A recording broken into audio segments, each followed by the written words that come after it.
অপমান করে এবারে থেকে তাড়িয়ে দিয়েছিলেন। আর সেই দিন আমি এখানে দাঁড়িয়ে প্রতিজ্ঞা করেছিলাম যে একদিন আপনাদের এই মিথ্যে আভিজাত্যের অহংকার আমি টাকা দিয়ে মোকাবেলা করব। আজ আমি তা করছি। আমার প্রতিজ্ঞা আমি রেখেছি শাশুড়ি মা। আপনাদের এই বাড়ি গাড়ি এই সমস্ত সম্পত্তি সব আমি টাকা দিয়ে কিনে নিয়েছি, সব। দিনের পর দিন আপনি আমাকে মারধর করেছেন, অকথ্য ভাষায় গালাগালি দিয়েছেন। রেখা, এসব কথা আমাকে বলনি কেন? বলিনি তোমার সুখের জন্য, এই সংসারের শান্তির জন্য। উনি নিজের হাতে আমাকে বিষ তুলে দিয়েছেন আমাকে মেরে ফেলার জন্য। কিন্তু কেন? কি আমার দোষ? কি অন্যায় আমি করেছি? শুধু শুধু এসেছিস ভাই, আমাকে কেমন বেঁধে রেখেছে দেখ। আমাকে বাঁচা সত্য। আমার হুকুমে ওরা তোমাকে এখানে বেঁধে রেখেছে। কি? হ্যাঁ, আমি নিজের হাতে তোমাকে খুন করব। আমি বাঁচতে চাই, আমি বাঁচতে চাই, আমি বাঁচতে চাই। না না না না না, তোমাকে বাঁচিয়ে রেখে আমার মেশো সারা জীবন ধরে জেলের ঘানি ঘোরা, তাই না? মেয়ে মানুষের কি বুদ্ধি! আমরা তোমাদের চিনতে ভুল করেছিলাম। তোমরা যে এত বড় শয়তান! ছি শিখা, আমি তোর গুরুজন, আমাকে শয়তান বলে না, পাপ হবে। মেশমশাই, আমি তাহলে শিখাকে নিয়ে বোম্বাই চলে যাচ্ছি, তুমি এটাকে শেষ করো। তোমার মতো বেঈমানের সাথে আমি কোথাও যাব না। ভয় নেই, আমি তো বোম্বাইতে তোমাকে বিয়ে করবার জন্য নিয়ে যাচ্ছি না। চলো বিজয়, বিজয়, বিজয়, শিখাকে ছেড়ে দে। বিজয়, শিখাকে ছেড়ে দে। বিজয়, শিখাকে বাঁচা সত্য। ওর যদি কোনো ক্ষতি হয় তাহলে পরিণাম ভালো হবে না। কিন্তু তোকে পুড়ি আমি ছাই করে দেবো। পুলিশের হাতে কোনো প্রমাণই থাকবে না।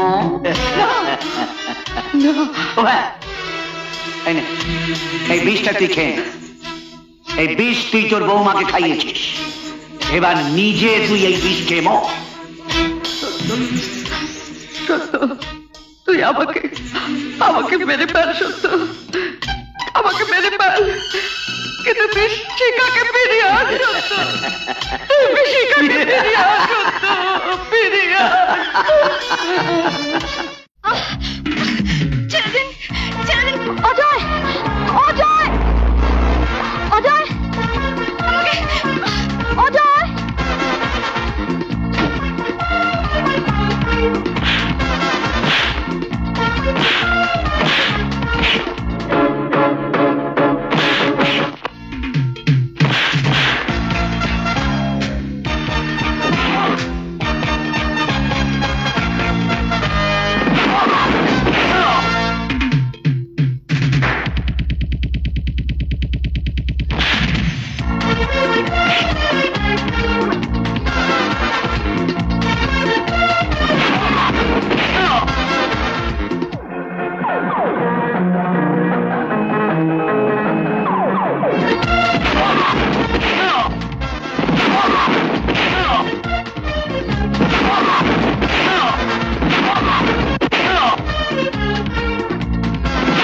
আসুন দারোগাবু, আসুন।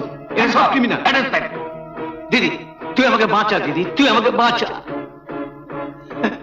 তুই আমাকে বাঁচা দিদি, বাঁচা দিদি। এতদিন আমি দুধ কলা দিয়ে কাল সাপ পুষেছিলাম। চলুন চলুন থানায়, চলুন চলুন। মা,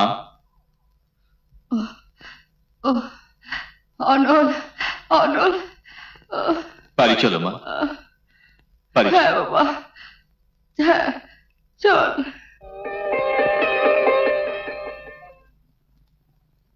মা, আমি এদের এই বাড়ি সব বিষয় সম্পত্তি টাকা দিয়ে কিনে নিয়েছি মা।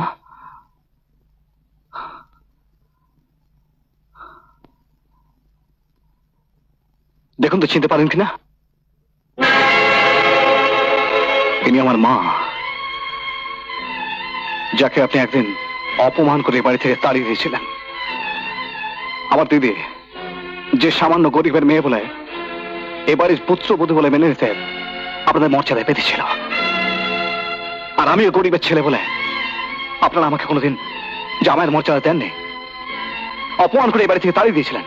আর সেই দিন আমি এখানে দাঁড়িয়ে প্রতিজ্ঞা করেছিলাম যে একদিন আপনাদের এই মিথ্যে আভিজাত্যের অহংকার আমি টাকা দিয়ে মোকাবেলা করব। আজ আমি তা করছি। আমার প্রতিজ্ঞা আমি রেখেছি শাশুড়ি মা।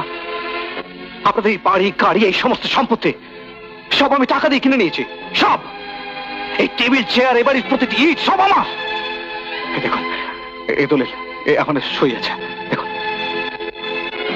আর কোনোদিন আপনি আমাকে আর আমার দিদিকে এ বাড়ি থেকে তাড়িয়ে দিতে পারবেন না, কোনোদিন না। শুধু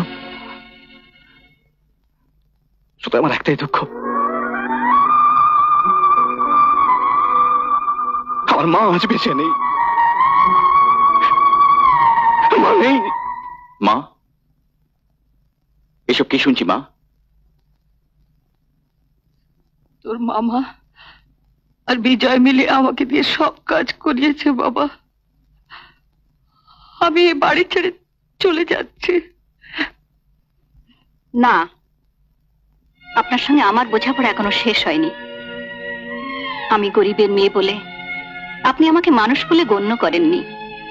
আপনার ছেলে যে প্রাণের চেয়েও আমাকে বেশি ভালোবাসতো, আমি একটা ক্যান্সারের রোগী, মরণ পথের যাত্রী জেনেও তিনি আমাকে তার স্ত্রীর মর্যাদা দিয়েছেন। তার সে ঋণ আমি কোনোদিন শোধ করতে পারবো না। কিন্তু আপনি আমাকে পুত্রবধূ হিসেবে কোনোদিন গ্রহণ করেননি।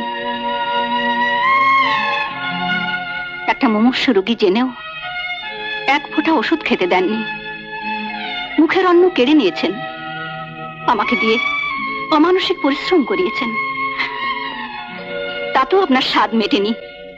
দিনের পর দিন আপনি আমাকে মারধর করেছেন, অকথ্য ভাষায় গালাগালি দিয়েছেন। রেখা, এসব কথা আমাকে বলনি কেন? বলিনি তোমার সুখের জন্য, এই সংসারের শান্তির জন্য, আমার শাশুড়িকে আপন করে নেবার জন্য। আমি সব অপমান, সব অত্যাচার মুখ বুজে সহ্য করেছি। আর উনি আমার মৃত্যুর দিন গুনেছেন, তাতেও আমার শাশুড়ি ক্ষান্ত হননি। উনি নিজের হাতে আমাকে বিষ তুলে দিয়েছেন আমাকে মেরে ফেলার জন্য। কিন্তু কেন? কি আমার দোষ? কি অন্যায় আমি করেছি? আমি গরিব, এটাই কি আমার অপরাধ? মা, এদেশের ৮০% মানুষই গরিব। আপনার মতো প্রতিটি ধনী শাশুড়ি প্রতিটি গরিব পুত্রবধূর ওপর যদি এইরকম অত্যাচার করেন, তাহলে কোন স্ত্রী স্বামীর ঘর করতে পারবে না। আমি যেমন আপনার পুত্রবধূ, আপনিও তো কারো পুত্রবধূ ছিলেন। এমনি করে আপনার শাশুড়ি যদি আপনার উপর অত্যাচার করত, আপনি সহ্য করতেন? আপনার মেয়ে শিখা, সেও তো আমাদের বাড়ির পুত্রবধূ। আমার মা যদি তার উপর আপনার মতো অত্যাচার করত, আপনি সহ্য করতেন? বলুন বলুন। আপনারা শাশুড়িরা পুত্রবধূকে পুত্রবধূ না ভেবে নিজের মেয়ে বলে বুকে তুলে নিতে পারেন না? তাহলে বউ শাশুড়িকে নিয়ে সংসারে যে বিভেদের সৃষ্টি হয়, তার কোনো দিন হতো না। আমি ভগবানের কাছে প্রার্থনা করছি, আমার মতো হতভাগী পুত্রবধূ হয়ে যেন কোনো মেয়েকে স্বামীর ঘর করতে না হয়। চুপ করো বাবা, চুপ করো। যে অন্যায়, যে ভুল, যে পাপ আমি করেছি, কি করলে তার প্রায়শ্চিত্ত হয় আমি তো জানি না।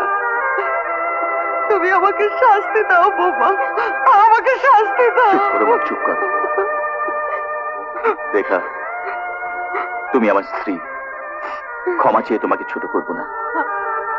আমার অজান্তে যে দুঃখ, যে কষ্ট পেয়েছো, যদি পারো আমার মাকে ক্ষমা করে দিও। এসো মা। দাঁড়ান, আপনার সব ঋণ এখনো শোধ হয়নি। আমার তো কিছু দেবার নেই। আছে, এই বাড়ির সবচেয়ে বড় সম্পদ যা আপনি সাথে করে নিয়ে যাচ্ছেন। বিশ্বাস করো, এই দেখো, পরনের কাপড় ছাড়া আমার কাছে কিছু নেই। আমি বলছি আছে, পৃথিবীর সবচেয়ে মূল্যবান সম্পদ যা কোটি টাকা দিয়েও কেনা যায় না, তা কাউকে আপনি না দিয়ে চুরি করে নিয়ে যাচ্ছেন। বলো, সেই অমূল্য সম্পদ যা আমি চুরি করে নিয়ে যাচ্ছি? মায়ের ভালোবাসা, মায়ের আশীর্বাদ। বৌমা, তুমি আমাকে ক্ষমা করো বৌমা, নইলে যে আমার নরকেও ঠাঁই হবে না। মা, আজ আমি চিৎকার করে বলবো, আর যেন কোনো শাশুড়ি আমার মতো ভুল করে তার পুত্রবধূর উপর অন্যায় অত্যাচার না করে। আমার মতো শাশুড়ি যেন কারো ভাগ্যে না জোটে, কিন্তু তোর মতো পুত্রবধূ যেন সব শাশুড়ি পায়, সব শাশুড়ি পায়। আমার ভুলের সাজা আমি পেয়েছি। তোমাকেও কষ্ট দিয়েছি, আমিও কষ্ট পেয়েছি। তোমার বিরুদ্ধে আমার কোনো অভিযোগ নেই শিখা। মা, আমরা দুটি ভাই বোন, কথা দিন আপনার স্নেহ থেকে যেন কোনোদিন বঞ্চিত না হই। মা, এই নিন আপনার সহায় সম্পত্তি। আমরা কিছু চাই না, কিছু না। নিন। এতদিন আমার এক মেয়ে ছিল, আজ আমার 2 মেয়ে হলো। মা, এতদিন তোমার এক ছেলে ছিল, আজ থেকে 2 ছেলে। এমন আরো অনেক ভিডিও দেখতে এই চ্যানেলটি সাবস্ক্রাইব করে নিন এবং পাশের বেল আইকনটি প্রেস করে দিন।